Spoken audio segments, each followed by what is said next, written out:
বন্ধুরা দেখো আমার মা মাছ কাটতে বসেছে।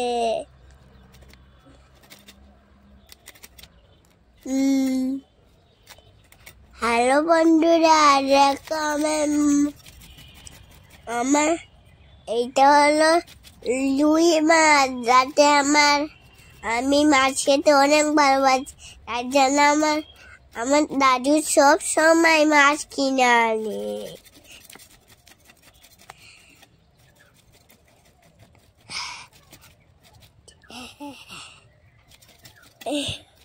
হ্যালো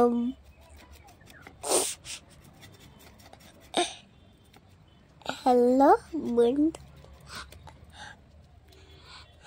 হ্যালো বন্ধুরা। তো বন্ধুরা এতক্ষণ দিয়াঙ্কের ড্রামা তোমরা শুনলে। দেখো আজকের কিন্তু আমি মাছ কাটতে বসে পড়েছি, আর আজকের হলো রুই মাছ।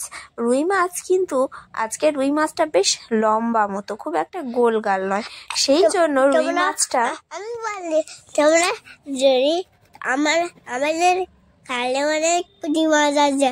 আমি খাল পাড়ে জানো তো, আমার ঘরের মাংখানে অনেক পুকুর থাকে, তাই জন্য আমরা ছিপ দিয়ে মাছ ধরি। আমার মা দেখো বন্ধুরা মাছ কাটতে বসেছে। হ্যাঁ, তো মাছ কাটতে বসেছি আমি, আর আমার মাছ কাটা প্রায় হয়েও এসছে। কেননা রুই মাছটা কাটতে বেশিক্ষণ সময় লাগেনি, বড় মাছ কাটতে আমার খুব একটা সময় লাগে না, বাট ছোট মাছ কাটতে তো সবারই সময় লাগে। তাই তারপরে যে দোল মাছগুলো আনা হয়েছে সেগুলোই কিন্তু কাটতে বেশি সময় লাগবে। আর এদিকে দেখো মাছ কাটতে কাটতে নাচানাচি শুরু করে দিয়েছি, আর বকবকও শুরু করে দিয়েছি, তাই না? হ্যাঁ মা, তুমি মার কতটা ভালোবাসো?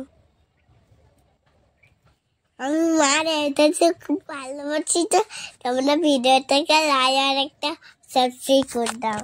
তো বন্ধুরা দেখো এখানে কিন্তু আমার রুই মাছটা পুরোপুরি কাটা কমপ্লিট হয়ে গেছে, আর এখানে দোল মাছগুলো এবারে কেটে নেব।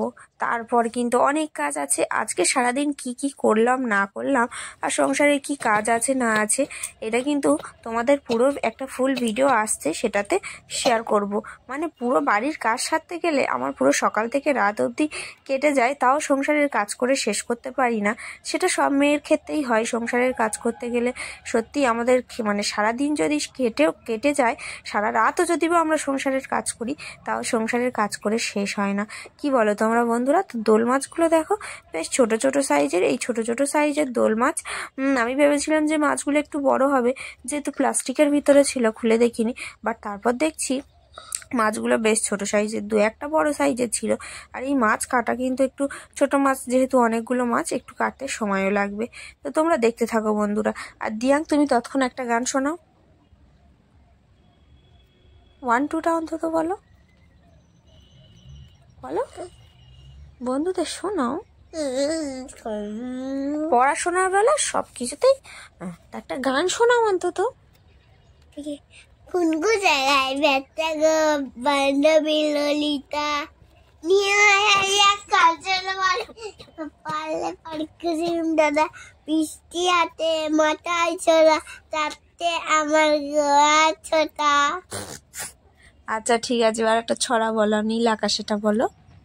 নীল আকাশে সূর্যি মামা ঝলক দিয়েছে, সবুজ মাঠে নতুন পাতা গজিয়ে উঠেছে, সোনা দিয়ে পাইলে গিয়েছিল ফিরে এসেছে।